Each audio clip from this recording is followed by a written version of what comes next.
Certains voient l'activité physique comme un investissement pour leur santé et leur bien-être. Vous voulez en faire partie ? Bienvenue chez Movemental. Je m'appelle Magali Dubois et je m'adresse particulièrement aux non-sportifs et à tous ceux qui aimeraient enfin réussir à adopter un mode de vie actif dans la durée. C'est en vous partageant des connaissances, des expériences et des points de vue différents que j'ai l'intention de vous aider à bâtir l'état d'esprit et la motivation nécessaires pour le faire. Alors j'espère que ça vous aidera et que vous aurez envie d'en parler autour de vous.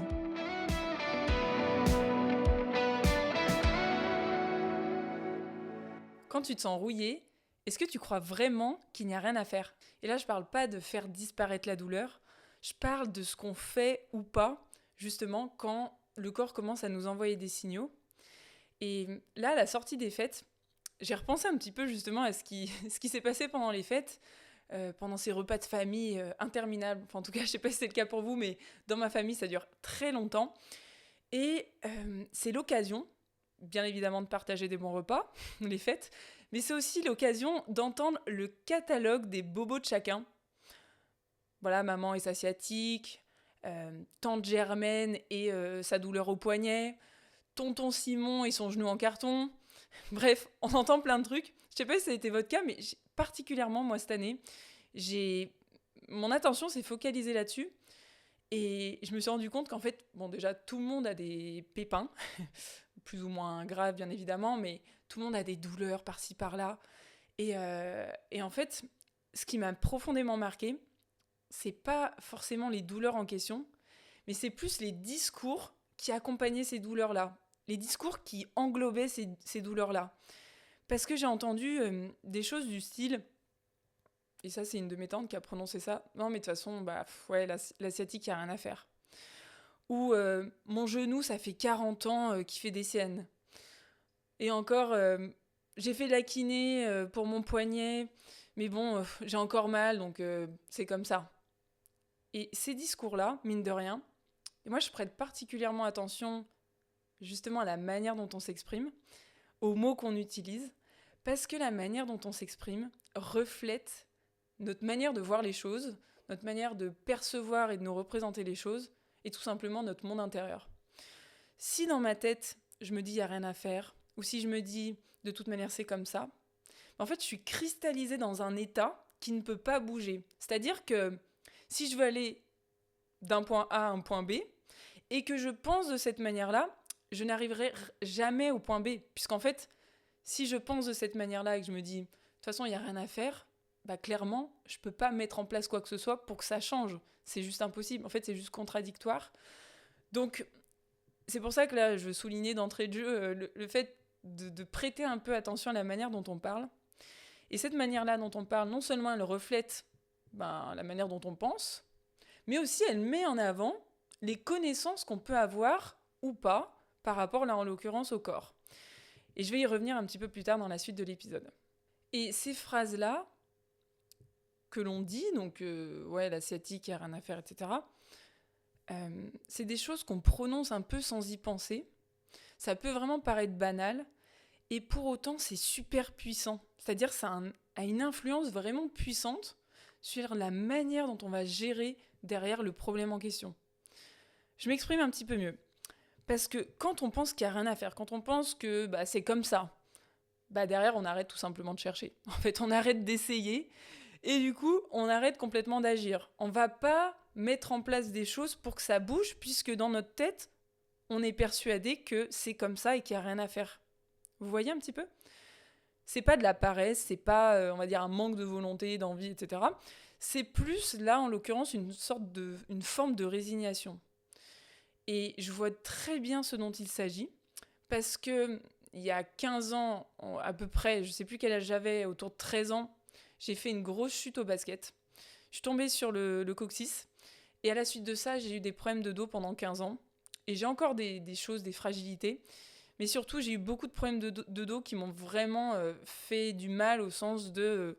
j'avais des sciatiques, j'avais des lumbagos. Je me rappelle même d'une fois où c'était impossible de me lever. C'est-à-dire que j'ai dû crier dans la maison pour que mes parents viennent. Je ne pouvais absolument pas bouger.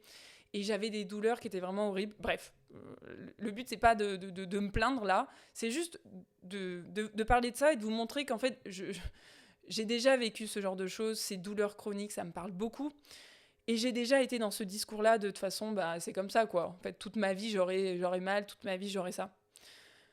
Sauf qu'en réalité, et j'ai vu du coup plein de kinés, plein d'ostéos, plein de rebouteux, de spécialistes. Donc forcément, au bout d'un moment, ce discours-là, il ressort parce que ça donne la sensation qu'en fait, il n'y a plus rien à faire et que je peux rien faire. Sauf que cette expérience-là de vie, que j'ai eu peut-être la chance, je vais le tourner comme ça, de le vivre assez tôt, pour me dire, en fait, toute ma vie, j'ai pas envie d'en rester là, en fait. Je peux pas, tout simplement, c'est pas vivable. Donc peut-être que ça m'a aidé justement à passer un peu plus à l'action, de me dire que j'avais beaucoup d'années devant moi. Mais peu importe, en tout cas, ça m'a permis de prendre conscience de certaines choses par rapport au corps. Et j'y reviendrai aussi un petit peu après. Mais là, déjà, ce qu'on peut souligner, c'est que le problème, c'est pas la douleur en elle-même. Alors oui, bien évidemment que c'est un problème, mais ça va au-delà de ça, en fait. Le problème, c'est de croire qu'on peut plus rien faire. C'est de croire qu'il n'y a rien à faire. C'est là où ça devient un problème. Parce que comme je l'ai dit, quand on pense qu'il n'y a rien à faire, derrière, on ne peut pas mettre en place des comportements qui vont aller dans l'autre sens, qui vont aller nourrir le fait que peut-être qu'il y a quelque chose à faire, que c'est encore possible. Donc c'est juste logique en fait. Mais comment est-ce qu'on peut passer, encore une fois, d'un point A à un point B si on ne change rien ? C'est pas possible, tout simplement. Et si j'en reviens à mon expérience de vie, alors mon corps n'est pas réparé aujourd'hui, mais il est entretenu. Et il est entretenu d'une manière différente de ce que je faisais avant. Et c'est ce qui fait que, entre guillemets, le résultat, ce qu'il en découle, est différent de ce qui se passait avant. Tout à l'heure, je disais attention à la manière dont on s'exprime parce que ça reflète notre monde intérieur. Ça reflète aussi nos connaissances à propos de notre corps. C'est-à-dire que de penser qu'il n'y a rien à faire par rapport à une sciatique ou par rapport à une douleur X ou Y, c'est aussi ne pas forcément avoir la connaissance que notre corps, il a des capacités qui sont juste énormes. Notre corps, il est incroyable. Et au même titre qu'il est incroyable, il est irremplaçable. Et je vais mettre d'abord l'accent là-dessus avant de revenir sur ma première idée de corps incroyable. Le corps, il est irremplaçable. Et j'ai envie de le répéter, notre corps, il est irremplaçable. Et c'est important d'en prendre conscience parce que autant quand on a un problème justement avec notre télé, qu'est-ce qu'on va faire ? On va voir s'il y a une pièce à changer, on va potentiellement changer la télé. Autant c'est pas possible de faire ça avec le corps. Alors oui, bien sûr, c'est possible d'aller se faire mettre une prothèse de genou, une prothèse de hanche, etc. etc. Mais ça remplacera pas le corps. On peut pas aller au supermarché pour aller s'acheter un nouveau corps. Bon, d'ailleurs, ça serait ultra glauque. Heureusement que ce genre de supermarché n'existe pas. Mais en fait, c'est pas possible. C'est pas possible d'aller commander sur Internet un nouveau corps. Et ça, je pense qu'on n'en a pas suffisamment conscience. Et ce qui est assez fou, c'est que notre corps, c'est le truc le plus irremplaçable. Et pour autant, c'est le truc dont on prend le moins soin, en fait. On peut racheter une télé, on peut racheter une machine à laver, on peut commander une pièce sur Internet pour réparer tel ou tel truc. Notre corps, on peut pas faire ça, en fait. Et c'est assez fou de se dire qu'on va prendre plus soin du reste que de prendre soin de notre corps. Pour la voiture, par exemple, si je prends l'image de la voiture, on va aller faire la vidange, on va aller faire le contrôle technique, faire la révision, parce qu'en fait, ce qu'on veut, c'est qu'elle puisse rouler le plus possible, le plus longtemps possible et dans les meilleures conditions possibles. Mais pourquoi on n'applique pas le même soin à notre corps ? C'est fou quand même. Enfin, quand on y pense, quand on prend un petit step de recul, je trouve que c'est assez dingue de pas considérer ça, en fait, de pas le considérer autrement et de pas se rendre compte de cette valeur-là, de la valeur qu'il a en fait. Et pour en revenir aussi à la connaissance du corps, notre corps, je disais, il est incroyable. Il est incroyable pourquoi ? Parce que il a la capacité de s'adapter, de progresser, de se restructurer un petit peu différemment. Et ça, c'est génial. Ce qui n'est pas le cas pour une pièce de voiture, ce qui n'est pas le cas pour une télé. C'est pas possible. Notre corps, il a cette capacité-là. Et du coup, ce qu'il faut comprendre, c'est que autant quand on tombe dans un cercle un peu vicieux où on est moins en forme, où on est déconditionné, parce que c'est ce qui se passe, hein. Quand on tombe dans le déconditionnement à l'effort, C'est-à-dire que progressivement, on a moins la condition physique. Comme on a moins la condition physique, on a moins les capacités qui vont avec. Comme on a moins les capacités, eh bien on va moins faire de choses. Et si on fait moins de choses, on entretient moins le corps. Si on entretient moins le corps, etc., on a moins de conditions physiques. Et c'est un cercle vicieux. C'est un cercle vicieux. Ce cercle-là, il tourne dans un sens, mais il peut tourner aussi dans l'autre sens. On peut inverser la tendance. Et c'est pour ça que je dis qu'il est vraiment incroyable, notre corps. C'est qu'on peut regagner en capacité. Si on regagne en capacité, en conditions physiques, on est capable de faire plus de choses. Si on est capable de faire plus de choses, eh bien, on continue de l'entretenir, et ainsi de suite, et on part dans un cercle plus vertueux. Et ça, c'est super important. Parce que si, par exemple, on n'a pas une musculature qui est suffisante, qu'est-ce qui va se passer ? On va se blesser beaucoup plus facilement. Oui, peut-être que dans le quotidien, on n'a pas besoin d'avoir une musculature surdéveloppée. Et c'est même pas de ça dont je parle, c'est même pas d'une musculature surdéveloppée, mais peut-être qu'on n'a pas besoin d'avoir une musculature développée plus que ça. Mais par contre, toutes les fois où on va en avoir besoin, on ne sera pas capable en fait d'assumer les efforts, puisque tout simplement notre corps n'aura pas cette capacité-là. Je vais m'expliquer un petit peu mieux. Si, je sais pas, là, vous décidez d'aller repeindre votre portail parce que c'est le moment de le repeindre. En fait, si vous n'avez pas le corps pour le repeindre, vous allez avoir du mal à le faire. Tout comme vous avez besoin de déménager certains meubles, vous allez vous mettre à pousser les meubles, en fait, vous n'êtes pas habitué à faire ça, donc votre corps va se dire « Waouh, qu'est-ce qui se passe ?» Et c'est là que vous risquez de vous blesser. On passe beaucoup de temps assis, ça c'est clair, on passe beaucoup de temps derrière les ordis, donc on a certains muscles qui prennent moins l'habitude de fonctionner. Donc forcément derrière, quand on en a le plus besoin, ils sont pas prêts en fait, ils sont pas capables. Et notre corps s'habitue à ce à quoi on le soumet. Notre corps prend ce qu'on lui donne, et derrière il nous donne, il nous rend, on va dire, au même niveau. Il nous rend pas plus en fait. Donc si on le nourrit pas d'une certaine manière, et là je parle de nourrir au sens figuré, si on lui donne pas matière à, derrière il va pas nous rendre plus. Donc, tous les efforts là dont je parle, qui peuvent paraître un peu... vous allez dire, mais oui, mais c'est pas tous les jours, c'est ponctuel. Mais en fait, dans notre vie, notre vie est faite de plein de moments ponctuels, de plein de trucs comme ça, où on va faire un déménagement, on va décider de bricoler tel truc, on va vouloir rattraper le bus en courant, on va vouloir monter... bref... À table, l'autre jour, pendant un repas de famille, on parlait de porter des caisses de champagne. C'est super lourd, ça, en fait.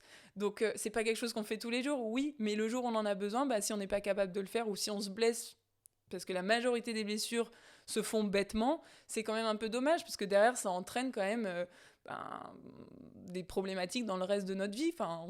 On peut vite avoir des répercussions dans plein de domaines de vie si on se fait mal à tel ou tel endroit.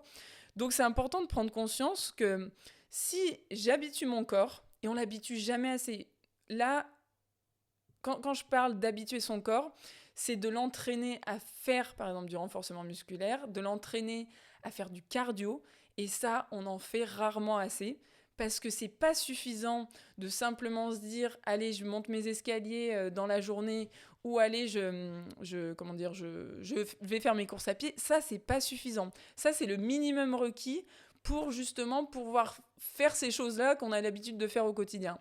Mais on a besoin d'un peu plus pour justement avoir une musculature qui est un peu plus importante, parce que ce qui se passe aussi, il faut bien en prendre conscience, c'est que si par exemple je tombe malade, et là je parle par exemple d'une maladie temporaire comme la grippe, si je tombe malade, que j'ai la grippe, et que j'ai une condition physique qui est plutôt bonne, et que je suis plutôt en forme au quotidien, je vais beaucoup mieux le vivre que si de base je suis déjà fatiguée la majorité du temps, que si je suis pas très musclée, parce qu'en fait notre corps il va avoir besoin dans ce contexte-là d'avoir, on va dire, la force nécessaire pour combattre en l'occurrence le virus.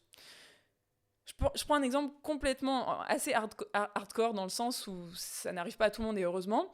J'ai travaillé en cancérologie pendant des années à accompagner des personnes à être actives physiquement pendant leur traitement, parce que plus on est musclé, plus on est en bonne condition physique, et qu'en parallèle de ça, on a un gros traitement comme une chimiothérapie, plus on va être capable de supporter ce gros traitement, parce que ces traitements, ils sont tellement violents, tellement forts, que si le corps en face, il n'est pas prêt à encaisser, ça va être très compliqué. Et le problème avec ça, c'est que comme ces traitements forts, ils vont avoir tendance à diminuer notre corps, si on part déjà de base avec un niveau qui n'est pas très haut, forcément, ça va devenir de plus en plus compliqué. Et là où ça pose problème, c'est que plus on est déconditionné, moins on est capable de supporter des traitements forts. Si on n'est pas capable de supporter les traitements forts, on est donc peut-être plus capable de supporter la dose optimale qui nous permettrait de nous en sortir. Et donc peut-être que les doses de traitement vont diminuer, et donc on diminue un petit peu nos chances que ça se passe mieux derrière. Bien sûr, ça ne fait pas tout, mais ça y contribue très fortement. Et à l'inverse, plus je suis en meilleures conditions physiques possibles, plus je vais être capable de supporter ces traitements lourds, et donc je vais augmenter aussi mes chances de déjà mieux vivre ce qui se passe, et aussi de guérir, en fait.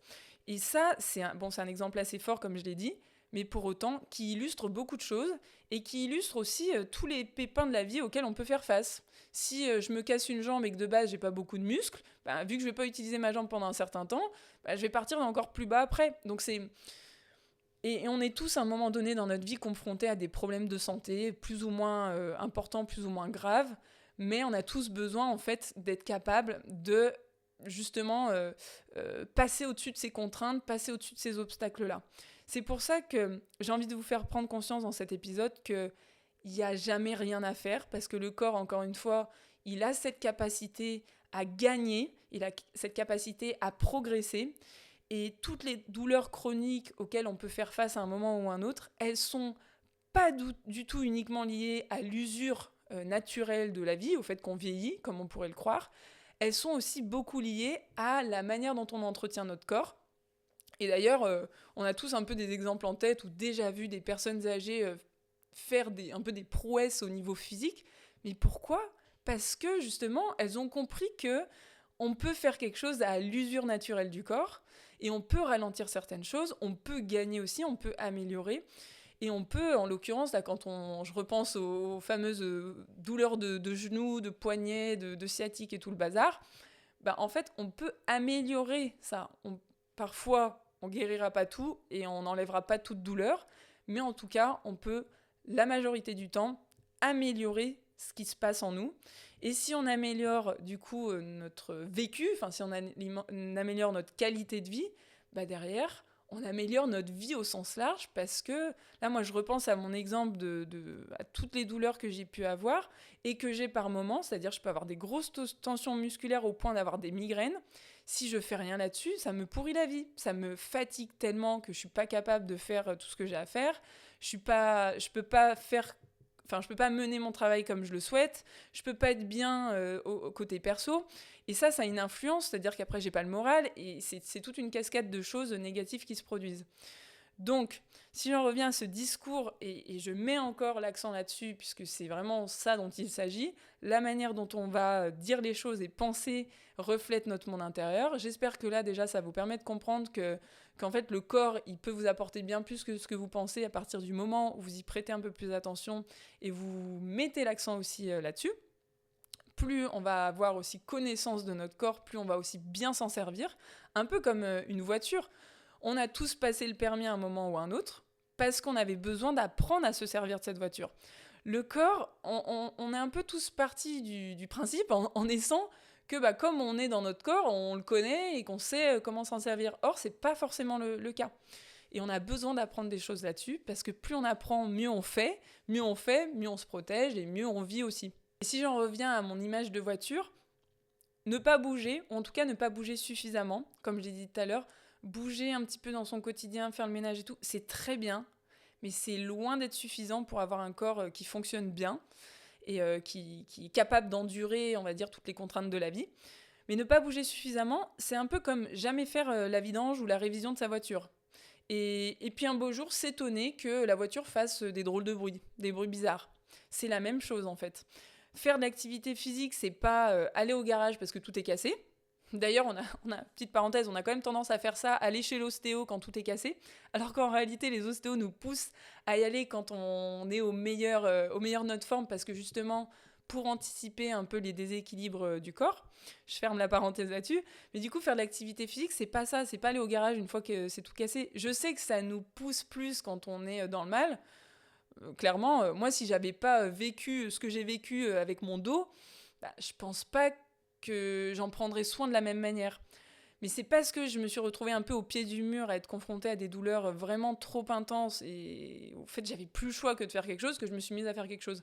Mais j'aimerais bien que si vous n'êtes pas dans cette situation-là, c'est-à-dire que si vous n'êtes pas au pied du mur ou si vous n'avez pas des douleurs suffisamment intenses, n'attendez pas que ça arrive parce qu'une fois que ça arrive, c'est beaucoup plus dur de faire les choses, surtout si de base on n'est pas friand d'activité physique ou pas ultra motivé d'en faire.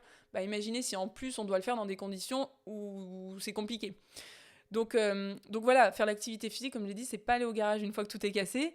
C'est un peu comme faire la vidange pour que ça continue de rouler le plus longtemps possible, pour que la voiture soit capable de faire des kilomètres et d'aller là où on a envie de l'amener. C'est la même chose en fait, faire de l'activité physique. C'est faire en sorte d'entretenir son corps d'une certaine manière pour que on puisse faire tout ce qu'on a envie de faire sans forcément se limiter et qu'on puisse aussi faire des choses sans se blesser et du coup sans payer le prix d'avoir eu envie de faire quelque chose d'un peu différent dans du quotidien. Pour en revenir à mon histoire un peu perso, moi je sais que si je ne fais pas au quotidien un petit yoga de 10 à 20 minutes, j'ai 90 ans au réveil. Enfin, allez, 80 ans. J'enlève une dizaine d'années. Mais j'ai véritablement 80 ans en termes de sensations. C'est-à-dire que simplement de baisser la tête au réveil, ça me fait mal jusqu'en bas de la colonne. Et c'est très désagréable. Et là, je le dis pas pour me plaindre, encore une fois. C'est pas ça. C'est simplement pour vous montrer que si je ne fais pas ce petit yoga matinal, eh bien, je paye le prix. C'est-à-dire que je vais avoir des tensions musculaires et souvent même des migraines. Et ça, je ne veux plus. Je préfère largement investir un petit peu du temps là-dedans, même si je suis passée par des phases où ça me coûtait comme tout le monde, et où j'avais pas envie de le faire, et où je me disais non mais de toute façon, est-ce que ça sert vraiment ? Je suis passée par toutes ces phases-là, mais je me suis bel et bien rendu compte à quel point ça faisait la différence. Et oui, parfois j'ai pas envie de le faire, mais je préfère largement faire ça plutôt que de payer derrière toutes les conséquences qui se produisent, parce que je sais que même quand je fais pas pendant 2-3 jours mon yoga, je le paye assez vite en fait, malheureusement. Donc j'ai pas trop le choix que de le faire. Et en même temps, maintenant, j'ai trouvé des astuces pour rendre l'activité en elle-même plus plaisante encore que simplement d'en faire pour ma santé et mon bien-être, parce que ça, c'est pas ultra sexy dans la tête. Il faut des trucs qui soient un peu plus fun. Et moi, par exemple, maintenant, je me dis, voilà, je me vois progresser, donc ça me donne envie de me challenger, de performer un peu plus dans le yoga, si je peux le dire comme ça. C'est ma manière de cultiver et d'entretenir cette routine, en fait. Et je vous parle vraiment de 10 à 20 minutes. C'est-à-dire que Alors oui, si j'en faisais encore plus, je sais que ça m'aiderait plus. Mais je sais que pour tenir et le faire régulièrement, c'est un format qui me convient. Et d'ailleurs, ça me fait penser à une copine qui a fait du basket à haut niveau et qui était vraiment très très raide, comme un bout de bois, quoi, et qui avait aussi des douleurs de dos. Et un coup, je lui ai partagé mon petit tip, je lui ai dit, voilà, moi, je sais que si la meilleure façon de ne pas avoir mal au dos et de ne pas avoir tous ces problèmes-là, c'est de faire mon petit yoga du matin, ça me prend pas très longtemps, mais au moins, je sais que derrière, franchement, je vis tellement mieux ma vie que je peux plus m'en passer. Et je lui parle de ça, donc c'est le yoga pour moi, après ça pourrait être autre chose pour d'autres personnes, et je vais partager ce truc, et elle s'y est mise en se disant, allez, de toute façon, je vais tester. Et elle en fait pareil, une 10-15 minutes le matin. Et peut-être 2 ou 3 semaines plus tard, elle m'a écrit en me disant, mais en fait, c'est fou parce que j'ai bien moins mal au dos, voire même j'ai plus mal au dos. Et enfin, quand on y pense, ça change la vie de plus avoir ces douleurs-là ou d'avoir moins mal. Et là, c'est juste pour vous montrer qu'il n'y a pas besoin d'en faire pendant 10 ans pour qu'il y ait des bénéfices. En fait, d'en faire pendant quelques jours, quelques semaines, ça suffit pour commencer à ressentir les bénéfices. Et une fois qu'on commence à ressentir les bénéfices, ça nous encourage à poursuivre et ça nous donne envie de persévérer un peu plus. On arrive à la fin de cet épisode. Et il y a plusieurs idées que j'ai envie que vous reteniez. Il y a d'une part l'idée que la manière dont on parle reflète ce qu'on pense. Et reflète aussi un peu un état de fatalité. Par exemple, si je me dis il n'y a plus rien à faire ou il n'y a rien à faire, clairement c'est assez fatal et je ne vais rien mettre en place derrière pour que ça change. Donc déjà, prenez conscience aussi des mots que vous utilisez, de la manière dont vous parlez. Ça permettra aussi de voir si vous êtes dans le bon mindset ou pas. Ensuite, deuxième chose, c'est d'avoir en tête que notre corps, il est irremplaçable. Il est irremplaçable, donc c'est nécessaire d'en prendre soin et de s'en occuper pour qu'il fonctionne le mieux possible et surtout qu'il nous rende, des choses positives. Troisième élément aussi que j'ai envie que vous ayez en tête, c'est que c'est une incroyable machine, notre corps, qu'il a cette capacité de s'adapter, de progresser, mais pour ça, il va falloir lui donner à manger différemment, au sens figuré bien évidemment. Mais il va falloir le nourrir un petit peu différemment et l'entraîner différemment si on veut que derrière, les résultats soient différents et qu'il soit capable de plus. Si on lui donne peu en termes d'effort physique, il va nous rendre peu en termes de capacité parce qu'il va considérer que tout simplement on n'en a pas besoin. Sauf que le jour où on en aura besoin, on ne sera pas capable et on va se blesser quoi. Donc gardez ces idées-là en tête. J'espère que ça vous donne un peu d'élan pour tester des choses, pour vous remobiliser. J'ai absolument pas eu envie d'avoir un discours moralisateur parce que je suis passée aussi par là et j'ai des phases aussi où parfois je suis un peu fataliste dans ce que je peux penser. Mais gardez en fait l'idée que on peut faire évoluer tout ça. Et c'est génial en fait d'avoir cet espoir-là. Enfin, en tout cas, moi je trouve que c'est plutôt moteur dans notre vie. Donc je vous encourage vivement à mettre en place des petites choses. Et ça suffit même 10, 15, 20 minutes déjà pour commencer. Franchement, arrêtez de penser que 1 heure c'est le minimum pour voir des résultats ou même une demi-heure. Même avec 10 minutes, vous pouvez déjà sentir une différence à partir du moment où vous mettez un peu plus de fréquence. Donc faites vos tests, n'hésitez pas à me poser des questions aussi si vous en avez, si vous voulez aller plus loin sur le sujet. Ça me fera vraiment très plaisir de pouvoir vous répondre, voire même de faire un prochain épisode là-dessus. Je vous souhaite une très belle journée, on se retrouve bientôt pour un prochain épisode. Ciao!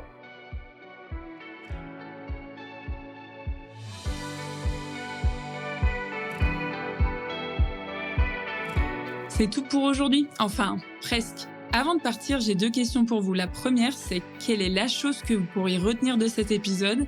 Et la deuxième, à qui vous pourriez la raconter ? En partageant ce podcast et en lui attribuant la meilleure note possible, vous inspirerez d'autres personnes à être plus actives. Et comme votre avis compte beaucoup pour moi, n'hésitez pas à me faire part de vos réflexions, j'essaierai de vous répondre. À bientôt !